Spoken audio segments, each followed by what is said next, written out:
Olá, graça e paz, meu irmão e minha irmã. Estamos iniciando a leitura da Bíblia em 365 dias, uma dose de amor com a Palavra de Deus.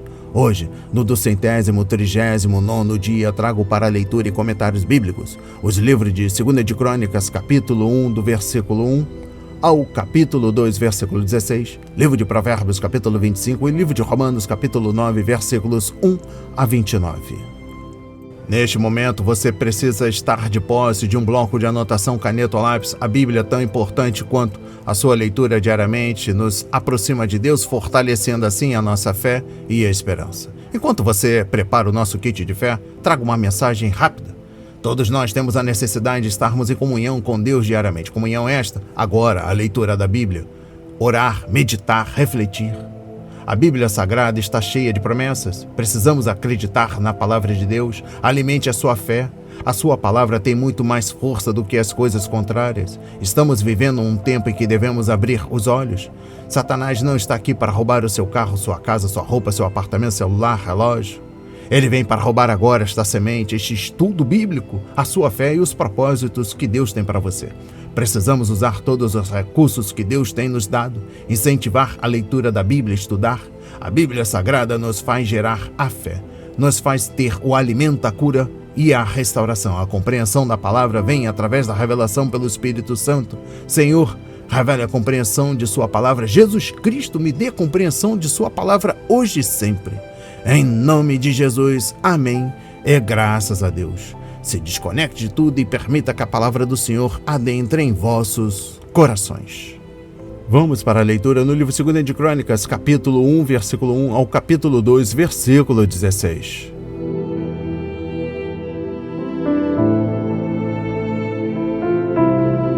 Salomão oferece sacrifícios em Gibeão. Salomão, filho de Davi, fortaleceu-se no seu reino, e o Senhor, seu Deus, estava com ele e muito o engrandeceu. Salomão falou a todo Israel, aos capitães de 1000 e aos de 100, aos juízes e a todos os chefes em todo Israel, cabeças de famílias. E foi com toda a congregação ao lugar alto que estava em Gibeão, porque ali estava a tenda do encontro de Deus, que Moisés, servo do Senhor, tinha feito no deserto. Quanto à arca de Deus, Davi a tinha trazido de Quiriate-Jearim para o lugar que lhe havia preparado, porque tinha armado uma tenda para a arca em Jerusalém.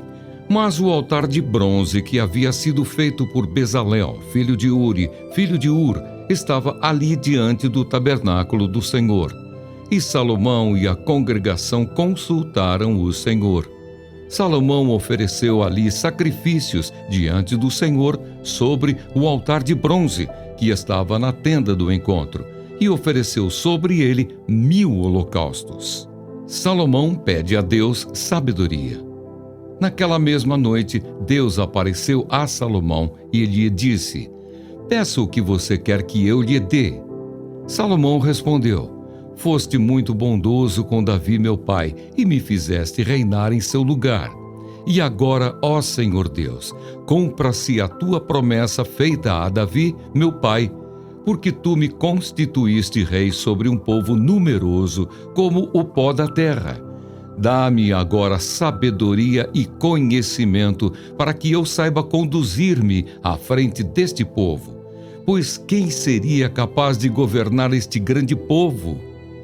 Deus disse a Salomão: "Visto que foi este o desejo do seu coração, e você não pediu riquezas, bens ou honras, nem a morte dos seus inimigos, nem tampouco pediu longevidade, mas sabedoria e conhecimento para poder governar o meu povo, sobre o qual o constituí rei, sabedoria e conhecimento lhe serão dados. E lhe darei também riquezas, bens e honras, como nenhum rei antes de você teve, nem nenhum rei depois de você terá." Salomão voltou para Jerusalém da sua ida ao lugar alto que ficava em Gibeão, de diante da tenda do encontro, e reinou sobre Israel. As riquezas de Salomão. Salomão ajuntou carros de guerra e cavaleiros, tinha 1.400 carros de guerra e 12.000 cavaleiros que colocou nas cidades onde mantinha os carros, deixando uma parte junto ao rei em Jerusalém. O rei fez com que, em Jerusalém, a prata e o ouro fossem tão comuns como as pedras, e os cedros fossem tão numerosos como os sicômoros que estão na Cefelá. Os cavalos de Salomão vinham do Egito e da Cilícia, e comerciantes do rei os importavam da Cilícia por certo preço. Importava-se do Egito um carro de guerra por 600 moedas de prata e um cavalo por 150. Nas mesmas condições, as caravanas os traziam e os exportavam para todos os reis dos heteus e para os reis da Síria. Salomão faz aliança com Hirão. Salomão resolveu edificar o templo ao nome do Senhor, bem como um palácio para o seu reino. Salomão designou 70.000 homens para levarem as cargas, 80.000 para talharem pedras nas montanhas e 3.600 para dirigirem a obra. Salomão mandou dizer a Hirão, rei de Tiro: como você fez com Davi, meu pai, e lhe mandou cedros para edificar o palácio em que morasse, assim também faça comigo. Eis que estou para edificar um templo ao nome do Senhor, meu Deus, para consagrá-lo a ele, queimar diante dele incenso aromático e lhe apresentar o pão contínuo da proposição e os holocaustos da manhã e da tarde, nos sábados, nas festas da lua nova e nas festividades do Senhor nosso Deus. Esta é uma obrigação perpétua para Israel. O templo que edificarei será grande, porque o nosso Deus é maior do que todos os deuses. No entanto, quem seria capaz de lhe edificar um templo, visto que os céus e até o céu dos céus não o podem conter? E quem sou eu para lhe edificar um templo, a não ser para queimar incenso diante dele? Portanto, mandem-me agora um homem que saiba trabalhar em ouro, em prata, em bronze, em ferro, em obras de púrpura, de carmesim e de pano azul, que saiba fazer obras de entalhe, juntamente com os peritos que estão comigo em Judá e em Jerusalém, os quais Davi, meu pai, contratou. Mande-me também madeira de cedros, ciprestes e sândalo do Líbano, porque bem sei que os seus servos sabem cortar madeira no Líbano. Eis que os meus servos estarão com os seus servos, para me prepararem muita madeira, porque o templo que edificarei será grande e maravilhoso. Aos seus servos, cortadores da madeira, darei 2.000 toneladas de trigo batido, 2.000 toneladas de cevada, 400.000 litros de vinho e 400.000 litros de azeite. Hirão, rei de Tiro, respondeu por uma carta que enviou a Salomão, dizendo: o Senhor Deus ama o seu povo e por isso ele o constituiu rei sobre esse povo. Hirão também disse: bendito seja o Senhor Deus de Israel, que fez os céus e a terra, que deu ao rei Davi um filho sábio, dotado de prudência e entendimento, que edifique um templo ao Senhor e um palácio para o seu próprio reino. E agora vou enviar um homem sábio, de grande entendimento, a saber, Hirão-Abi, filho de uma mulher das filhas de Dan, e cujo pai era da cidade de Tiro. Ele sabe trabalhar em ouro, em prata, em bronze, em ferro, em pedras e em madeira, em obras de púrpura, de pano azul e de linho fino e em obras de carmesim. É hábil para toda obra de entalhe e para elaborar qualquer plano que lhe for apresentado, juntamente com os seus peritos e os peritos de Davi, meu senhor, seu pai. Agora que o meu senhor mande para os seus servos o trigo, a cevada, o azeite e o vinho de que falou. E nós cortaremos tanta madeira no Líbano quanta você precisar, e a faremos chegar em jangadas pelo mar, a Jope, e dali você a levará para Jerusalém.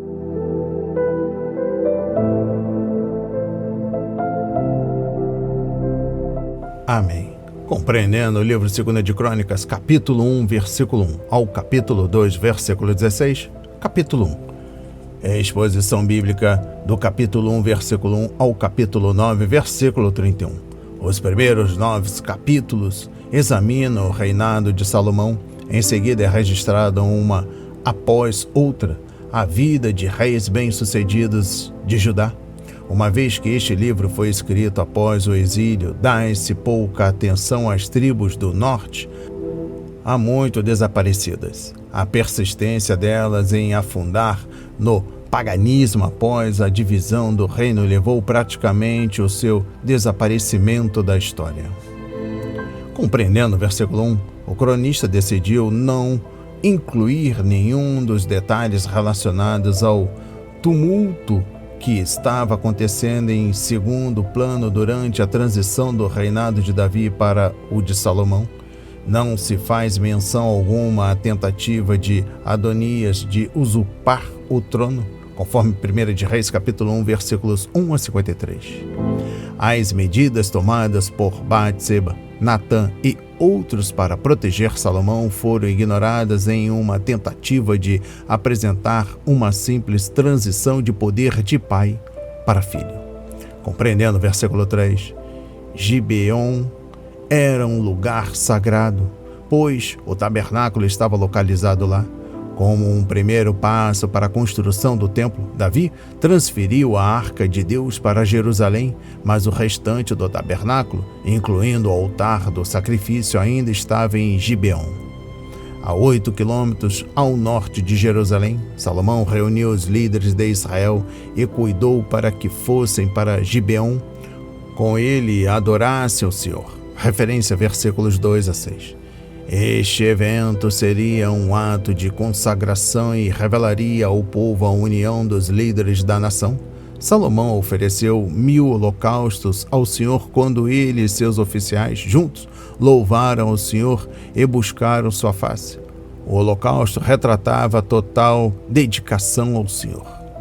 Compreendendo o versículo 7, Salomão ouviu o Senhor dizer: "Peça-me o que quiser e eu lhe darei." A ordem do Senhor era uma revelação da graça de Deus, como também uma maneira de testar o coração de Salomão. O que as pessoas pedem normalmente revela o que desejam, e o que desejam depende de como encaram o chamado de sua vida. Se tivesse sido um guerreiro, Salomão poderia ter pedido a vitória sobre seus inimigos, mas ele se via como um jovem líder que precisava desesperadamente de sabedoria para poder servir ao povo escolhido de Deus como convinha. Sendo sucessor de Davi, o maior rei de Israel, Salomão sabia que o povo não poderia deixar de comparar e contrastar pai e filho. Contudo, mais ainda, ele havia sido chamado para construir o templo do Senhor, uma tarefa grandiosa para um líder tão inexperiente. Salomão sabia que não podia realizar esse grande empreendimento sem a sabedoria do céu. Exposição bíblica dos versículos 8 a 10. Em sua oração, o rei não só confessou sua pequenez, mas também a grandeza da nação, conforme versículo 10. Israel era o povo de Deus. Isso significava que Deus tinha um grande propósito para esse povo cumprir na terra e que seu rei carregava uma grande responsabilidade como governante de Israel. Deus havia multiplicado a nação e cumprido sua promessa a Abraão, conforme Gênesis 12, versículo 2, capítulo 13, versículo 16 e capítulo 15, versículo 5. Isaac, Gênesis 26, versículos 1 a 5 e Jacó, conforme capítulo 28, versículos 10 a 14 do livro de Gênesis. E Salomão queria que a bênção continuasse. Compreendendo o versículo 13, quando Salomão ascendeu ao trono, o povo de Israel logo percebeu que não se tratava de outro Davi. Ele era um estudioso, não um soldado, um homem mais interessado em levantar prédios do que em travar batalhas. Davi gostava da vida simples de um pastor, mas Salomão preferia viver no luxo. Davi e Salomão compuseram músicas, mas Salomão é mais conhecido por seus provérbios. Temos muitas das canções de Davi nos livros de Salmos, mas Com exceção dos Salmos 72 e 127 e do livro de Cântico dos Cânticos, não temos nenhuma das 3.000 canções de Salomão. No capítulo 2, trago a exposição bíblica dos versículos 1 a 2. Embora o regimento envolvesse uma parcela muito pequena dos cidadãos do sexo masculino, o povo judeu estava ressentido com Salomão por usar seus homens para trabalhar em seus projetos.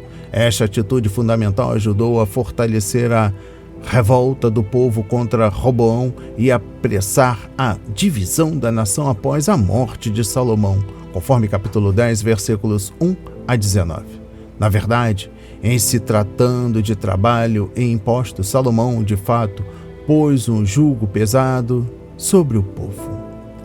Exposição bíblica dos versículos 3 a 10. Salomão aproveitou-se da amizade real de seu pai ao pedir o apoio de Hirão para conseguir os trabalhadores e a madeira necessários para o templo.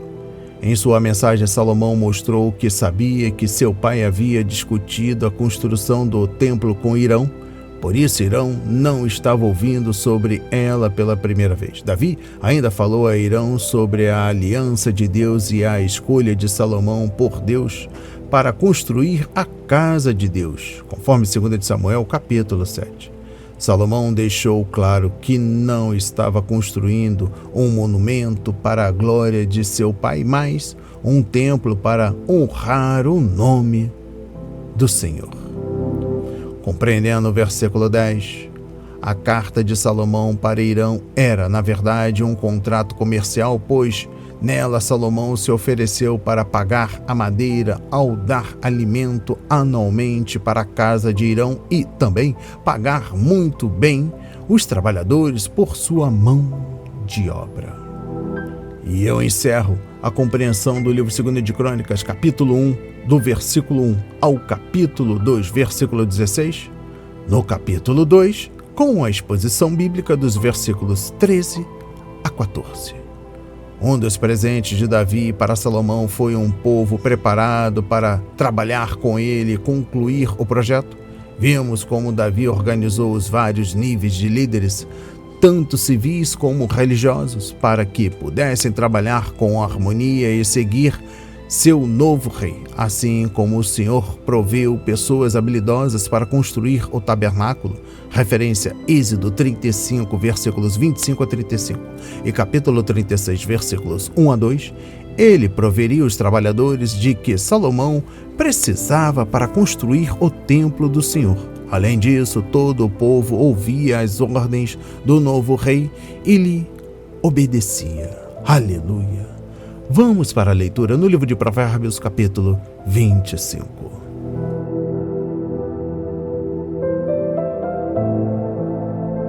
Símiles e lições morais.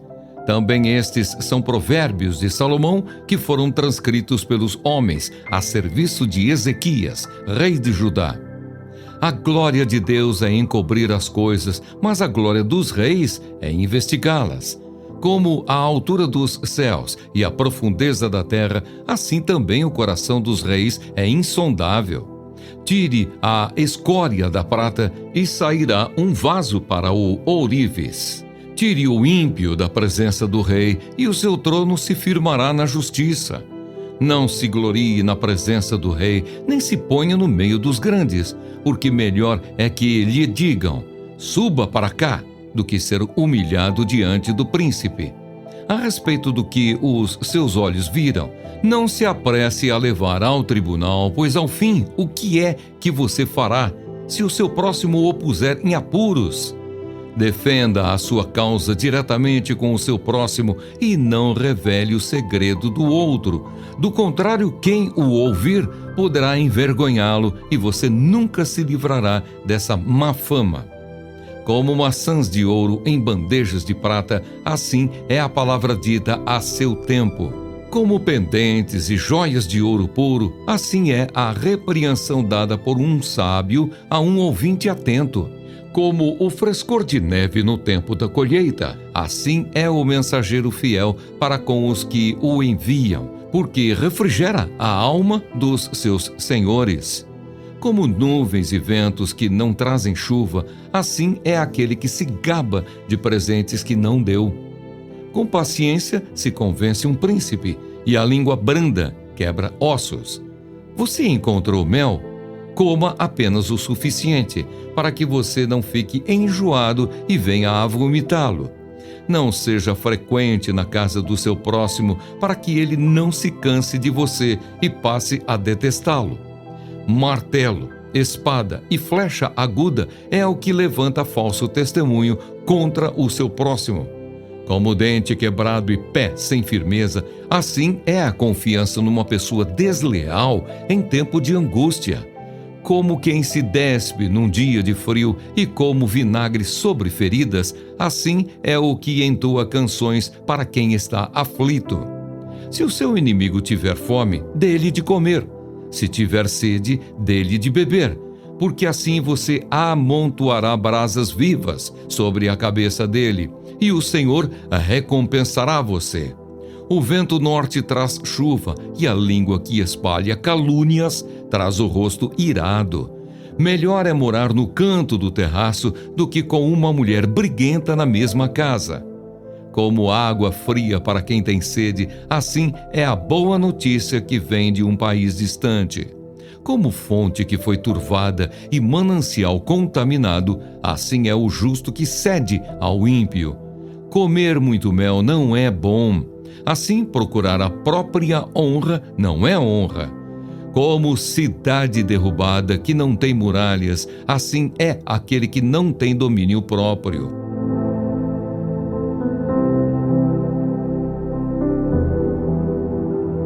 Amém. Compreendendo o livro de Provérbios, capítulo 25, exposição bíblica dos versículos 9 a 10.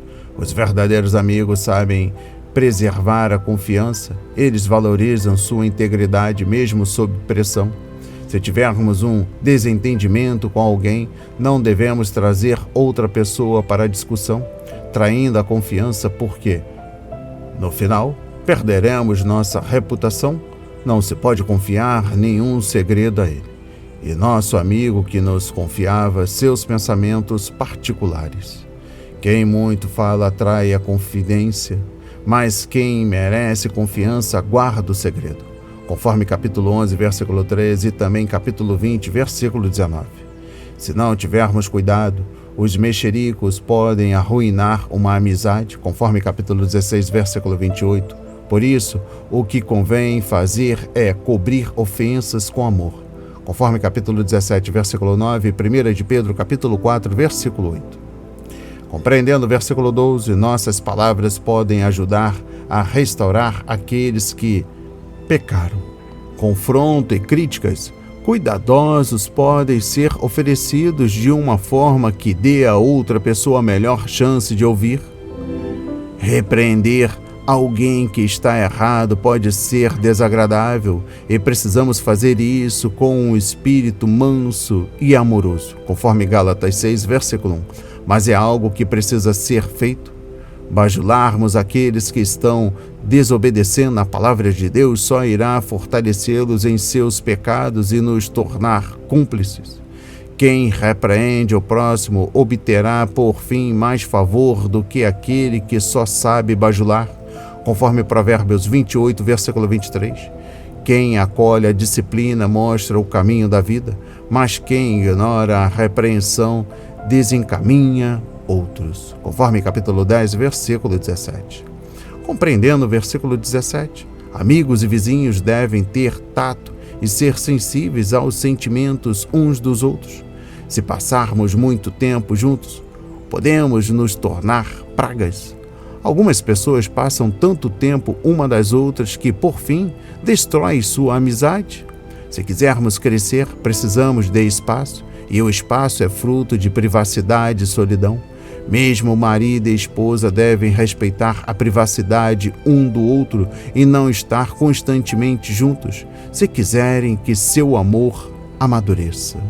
Compreendendo o versículo 18, quando não se pode confiar nas palavras, a sociedade começa a desmoronar. Contratos são inúteis, promessas são vãs, O sistema judicial torna-se uma farsa e todos os relacionamentos pessoais são suspeitos. Não dizer o que queremos dizer ou querer dizer o que dizemos são duas formas de mentira. As palavras podem ferir da mesma forma que paus e pedras. E eu encerro a compreensão do livro de Provérbios, capítulo 25, trago o versículo 27. Aqui, Salomão ilustrou o nosso desejo de reconhecimento e elogio ao escrever sobre o mel. Compare isso com o anterior. Se você encontrar mel, coma apenas o suficiente para que não fique enjoado e vomite. Referência versículo 16. Se o mel representa elogios, então devemos ter cuidado quando tentarmos comer muito. Muitas celebridades admiram estar fartas de tudo isso e manifestar o desejo de poder apenas desfrutar a vida como pessoas comuns. Qualquer prazer que se torne um objetivo perde sua atração original. Vamos para a leitura no livro de Romanos, capítulo 9, dos versículos 1 a 29.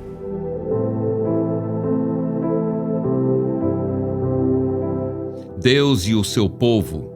Digo a verdade em Cristo, não minto, e a minha consciência confirma isso por meio do Espírito Santo. Sinto grande tristeza e tenho incessante dor no coração, porque eu mesmo desejaria ser amaldiçoado, separado de Cristo, por amor de meus irmãos, meus compatriotas, segundo a carne. São israelitas. A eles pertence a adoção, assim como a glória, as alianças, a promulgação da lei, o culto e as promessas.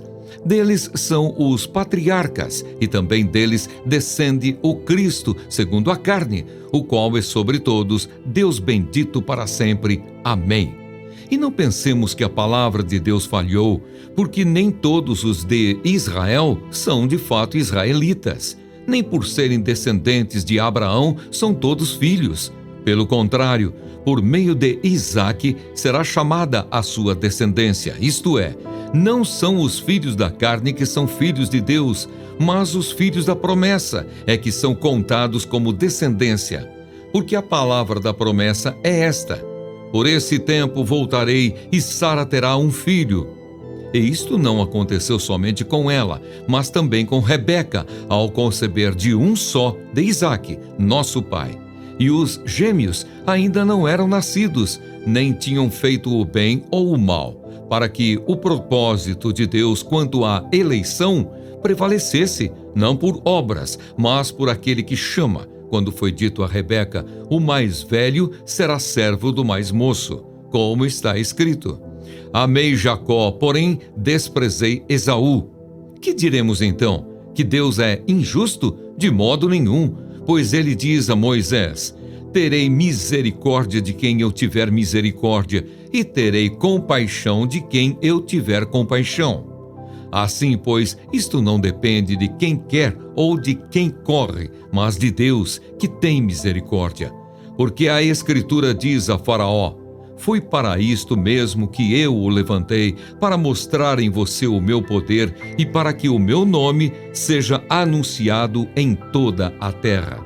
Logo, Deus tem misericórdia de quem quer e também endurece a quem Ele quer. A soberania de Deus. Mas você vai me dizer: por que Deus ainda se queixa? Pois quem pode resistir à sua vontade? Mas quem é você, caro amigo, para discutir com Deus? Será que o objeto pode perguntar a quem o fez: por que você me fez assim? Será que o oleiro não tem direito sobre a massa para do mesmo barro fazer um vaso para a honra e outro para a desonra? Que diremos se Deus, querendo mostrar a sua ira e dar a conhecer o seu poder, suportou com muita paciência os vasos de ira preparados para a destruição, a fim de que também desse a conhecer as riquezas da sua glória nos vasos de misericórdia, que de antemão preparou para a glória? Estes vasos somos nós, a quem também chamou não só dentre os judeus, mas também dentre os gentios, como também diz em Oséias: chamarei de meu povo ao que não era meu povo, e de amada a que não era amada. E no lugar em que lhes foi dito: vocês não são o meu povo, ali mesmo serão chamados filhos do Deus vivo. Mas Isaías clama a respeito de Israel. Ainda que o número dos filhos de Israel seja como a areia do mar, o remanescente é que será salvo, porque o Senhor cumprirá a sua palavra sobre a terra de forma plena e em breve. Como Isaías já disse, se o Senhor dos exércitos não nos tivesse deixado descendência, nós nos teríamos tornado como Sodoma e semelhantes a Gomorra.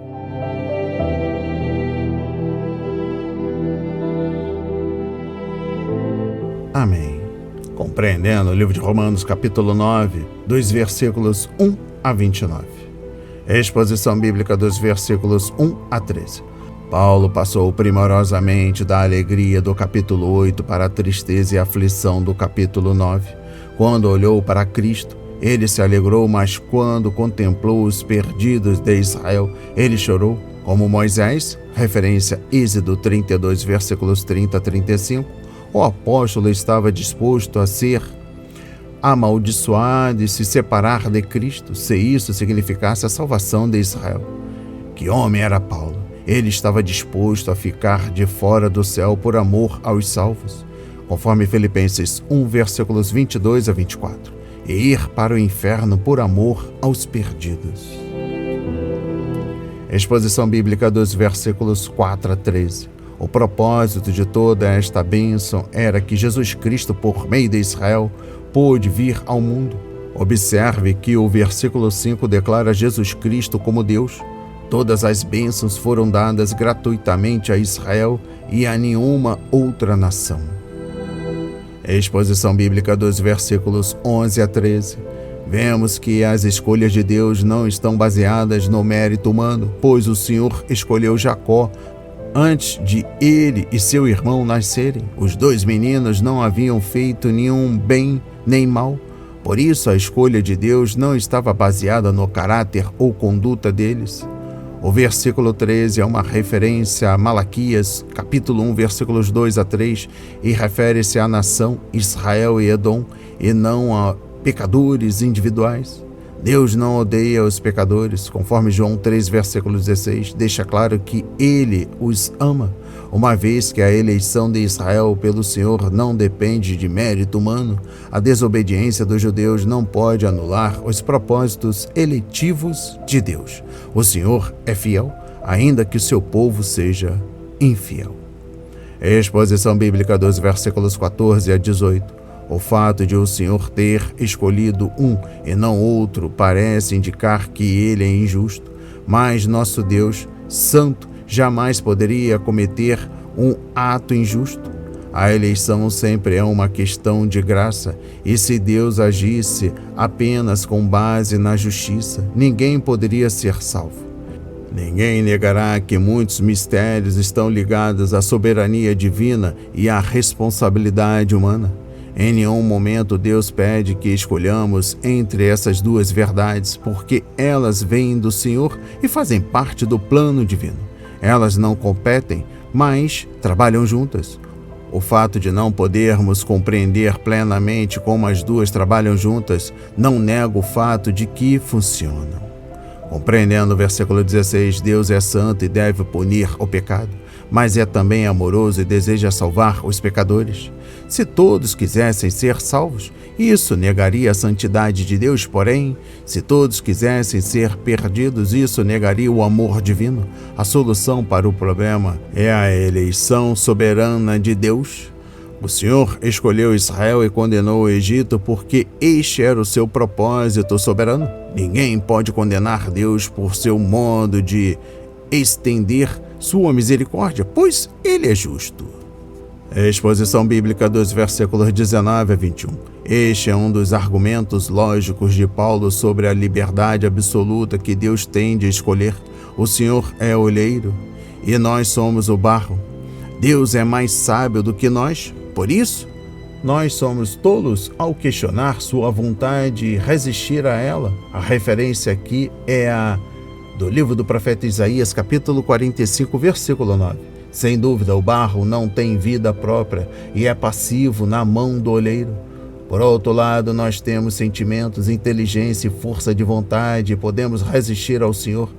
Se quisermos, referência a Jeremias capítulo 18, passagem em que esta ideia é desenvolvida. Mas Deus determina se a pessoa será um Moisés ou um faraó. E eu encerro a leitura da Bíblia em 365 dias e também da compreensão do livro de Romanos, capítulo 9, dos versículos 1 a 29. Trago a exposição bíblica dos versículos 25 a 29. Deus não foi injusto ao salvar alguns e julgar outros, porque ele estava apenas cumprindo as profecias do Antigo Testamento dadas havia séculos. O Senhor seria injusto se não cumprisse sua palavra, porém, ainda mais do que isso, essas profecias mostram que a eleição de Deus possibilitou a salvação dos gentios. Esta é a graça de Deus.